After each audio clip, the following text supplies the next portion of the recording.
Assalamu alaikum. This presentation is on vocal folds cysts.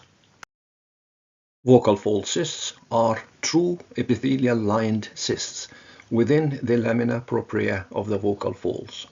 In contrast to vocal nodules that arises from microtrauma to the basement membrane of the epithelial cover of the vocal folds, or polyps that arises following microvascular injury and leakage into the superficial layer of the lamina propria followed by the formation of the polyp. The cyst would cause dysphonia primarily because of the mass effect in the superficial part of the lamina propria. This mass effect will cause irregularity in the vibratory pattern of the vocal folds during phonation. But also, vocal fold cysts can prevent adequate closure of the vocal folds during phonation and can cause compensatory increase in the tension of the vocal fold muscles, and can also cause increase in the stiffness of the vocal fold because they lie deep to the basement membrane and can stretch the basement membrane of the vocal folds. They have viscoelastic properties different from the rest of the superficial part of the lamina propria, and that would give a diagnostic characteristic features on stroboscopy. There are two primary types of vocal fold cysts. The commonest is the mucus retention cyst, which is mucus filled and lined by glandular epithelium. It arises from a blocked minor salivary gland secondary to either phonotrauma or inflammation. The other type is the epidermoid cyst, which is keratin filled and is lined by squamous epithelium. Again, it follows phonotrauma, either vocal abuse or misuse, in the presence of some aggravating factors like inflammation, smoking, laryngopharyngeal reflux, or it can arise due to congenital anomalies. The mucus type cyst is far more common than the keratin cyst. Patients usually have a history of phonotrauma in the presence of some aggravating factors like, for example, laryngopharyngeal reflux, and this would give a higher risk for the development of these mucosal cysts. They arise from blocked minor salivary glands found usually on the undersurface of the vocal folds closer to the edge of the vocal fold, usually affect only one lip of the vocal fold edge, either the superior or inferior. They are different from the keratin cyst by color. For example, they are yellowish to amber in color, in contrast to the whitish keratin-filled cyst. And because they can be translucent, they can sometimes be confused with vocal fold polyps. In contrast, the epidermoid keratin cysts arises from micro-inclusion of tiny islands of squamous epithelium from the surface of the vocal folds under the surface of the vocal fold due to either trauma or phonotrauma. Or they can arise from metaplasia in a long-standing mucus retention cyst where the glandular epithelium is metaplastic to squamous epithelium. They can also arise from an existing sulcus that has its opening closed by scarring, or by a defect in the epithelialization of the vocal fold during development, and this will give rise to the congenital keratin cysts. They are filled with cheese-like epidermal debris and keratin and give a whitish pearly color, usually on the surface or close to the superior edge of the vocal folds. Because epidermoid cysts are lined by squamous epithelium, they are filled with keratin and cholesterol-rich debris. They can excite an inflammatory reaction around them, basically in the superficial layer of the lamina propria, and this would attract polymorphs and lymphocytic reaction. They can also excite new vascular changes seen on the surface of the vocal folds with vessels radiating away from the lesion, sometimes perpendicular rather than parallel to the vocal fold edge. The cyst here is a congenital cyst seen in a 1-year-old child. This is the epidermoid keratin whitish cyst. They reach the surface epithelium and sometimes can have an opening into the surface through which keratin would be extruded. This opening can sometimes be found on the undersurface of the vocal fold. If during surgical resection the cyst is not completely removed and the specimen contains only the squamous epithelium, it can be misdiagnosed as a vocal fold nodule. It's only when the cyst is completely removed with its wall intact that the correct diagnosis of epidermoid cyst can be reached. Vocal fold cysts presents with dysphonia. This may be very mild or subtle in the early stages of the cyst formation, but with progression in the mass and the incomplete closure of the vocal folds during phonation, things like roughness of the voice and occasionally a strained voice due to the increase in the subglottic pressure would be noted. This would give rise to fatigue, voice fatigue. The fundamental frequency will be reduced due to the mass effect, and the voice fatigue will all be associated with effortful phonation. Also, it would be noticed that the pitch range has reduced, particularly towards the upper part of the range, and possibly there will be sometimes complete voice breaks due to the irregularity in the vibratory patterns, the asymmetry between the two sides during phonation. When the voice is assessed perceptually by the voice team using different scales, dysphonia will be noted and the grade of the roughness or harshness of the voice can be assessed. There will also be an element of breathiness in the voice due to the incomplete vocal fold closure, and voice breaks due to the sudden interruption in phonation as the asymmetric irregularity in the vocal folds vibration, and reduced pitch range and difficulty in reaching or sustaining the higher or sometimes the lower notes. Voice fatigue would also be noted. This feature results from the cyst's interference with the normal vocal fold vibration and the asymmetry in this, and also with the vocal folds closure. The acoustic voice analysis would reveal reduced fundamental frequency due to the mass effect and an increase in the perturbation measures. Jitter and shimmer measures would increase due to the irregular vibrations. The harmonics to noise ratio would decrease. That's to say, the noise to the harmonic ratio would increase, just the reverse of it. This will also be a reduction in the spectral peak prominence due to the cyst-related dysphonia. The maximum phonation time would be reduced due to the incomplete closure of the vocal folds and air leak, and the aerodynamics measure would confirm an increase in the subglottal pressure. This is needed to overcome the mass effect of the vocal fold cysts and decreased vocal fold efficiency. Higher efforts would be needed for phonation. The primary cause for the dysphonia and the irregularities in the vocal fold vibrations is the mass loading, plus the other factors mentioned already. The mass loading would reduce the fundamental frequency, and progressive mass loading will result in the inability of the vocal folds to oscillate altogether, or to sustain this oscillation. An increase in the subglottic pressure would be required in the face of the asymmetric mass loading and loss of periodic vibration. The vocal folds then may vibrate in unison for a number of cycles, but often there will be some frequent breaks in the periodicity of the vocal fold vibration. This will be noted during stroboscopy as a brief pause in the steady vibration of the vocal folds, and perceptually as a voice break. It can only be overcome by further increase in the subglottic pressure. This will give effortful phonation, and voice fatigue.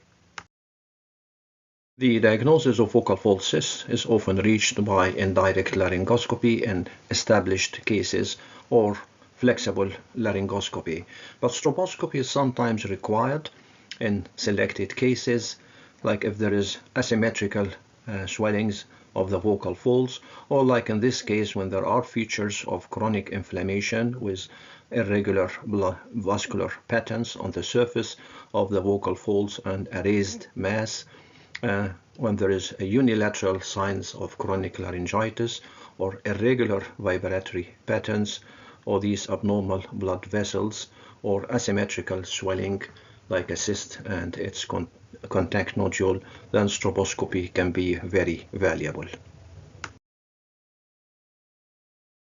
The stroboscopic features are reduced vibratory stability. You could see that there is a reduced amplitude and range of the mucosal wave over the vocal fold with the cyst in comparison to the contralateral vocal fold. And there will be no mucosal wave in the cyst area. It may sweep around it, either superior or inferior, and this is a distinguishing feature, stroboscopic feature of a cyst, in contrast to a polyp. Because the cyst lies deeper in the lamina propria, there is usually no mucosal wave over the cyst area itself. And this is to illustrate the effect of the asymmetric vocal fold mass loading in the case of unilateral vocal fold cyst on the glottal cycle and the glottic area waveform. You would see that the side with the abnormal glottal loading with the cyst has a reduced vibratory amplitude compared with the normal side. This would also has an effect of irregular closing and opening phases and a short closed phase in the glottal cycle. Vocal fold cysts can coexist with either a vocal fold sulcus or a vocal fold mucosal bridge. This is because these conditions share overlapping etiologies and can often be related to the same factors, like either phonotrauma or congenital factors. The combination of vocal fold cysts and a sulcus or a bridge would worsen the dysphonia as expected and also complicate the management plan.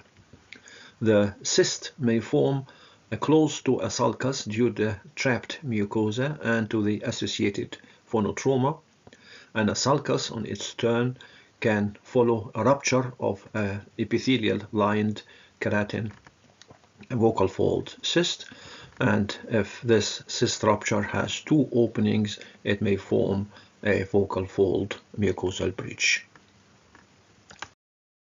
When vocal fold cysts coexist with either a sulcus or a mucosal bridge, this would lead to an increased glottic insufficiency and increased compensatory muscular tension in order to overcome this.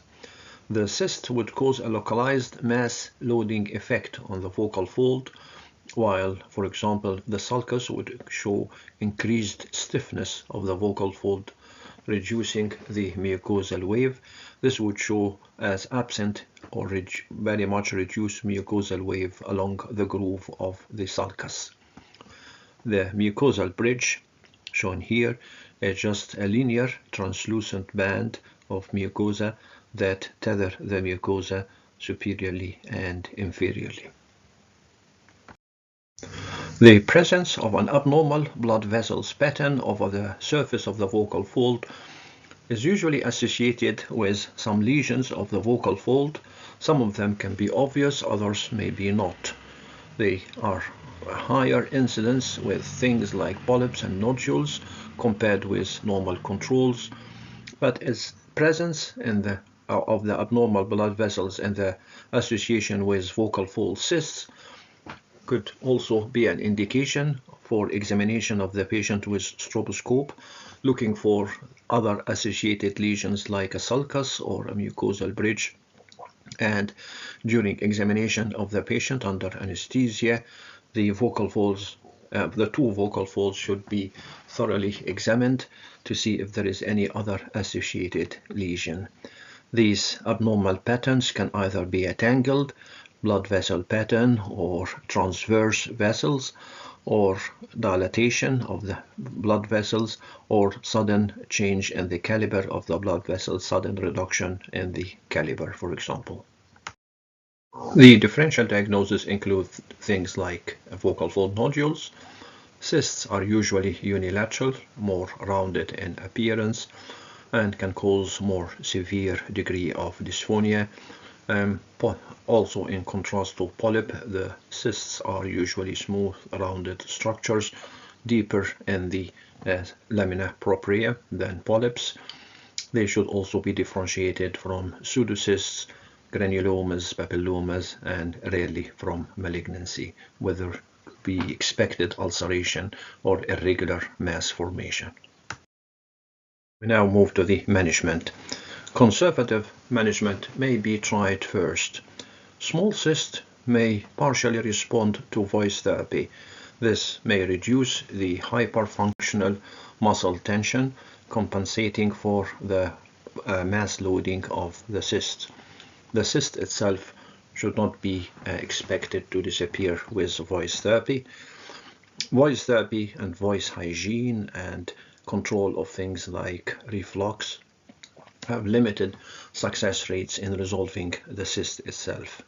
Would have partial relief of the symptoms, but whereas voice therapy can lead to regression in the case of vocal fold nodules, they are not going to cause this with vocal fold cysts. The ultimate management will be microlaryngoscopic excision. Microlaryngosurgery is the gold standard in the treatment for vocal fold cysts. This is carried out through a microflap elevation technique, preserving the normal mucosa. The goal is to have a straight vocal fold edge and adequate glottic closure at the end of the procedure after resecting the cyst and any associated draining points or ports of the cyst. This is usually followed by exploration of the vocal folds, the two vocal folds, for any associated sulcus or mucosal bridge. And of course, during the operation, care must be taken not to expose or damage the intermediate layer of the lamina propria, the vocal ligament. Microlaryngosurgery operation is started by an incision parallel to the vocal fold edge, a lateral incision, to create the microflap. This would include the epithelium overlying the cyst itself. Dissection then proceeds in the superficial layer of the lamina propria, preserving all this normal epithelium and exposing the cyst itself. The cyst would then be removed. Every attempt should be done to remove the cyst in one piece, but if this is not achieved, if it punctures, then every attempt should be made to remove all the remnants of the cyst, otherwise recurrence rates will be quite high. After excising the cyst, the microflap can be reposed in position, and an installation of local steroids can be useful to decrease the post-operative edema.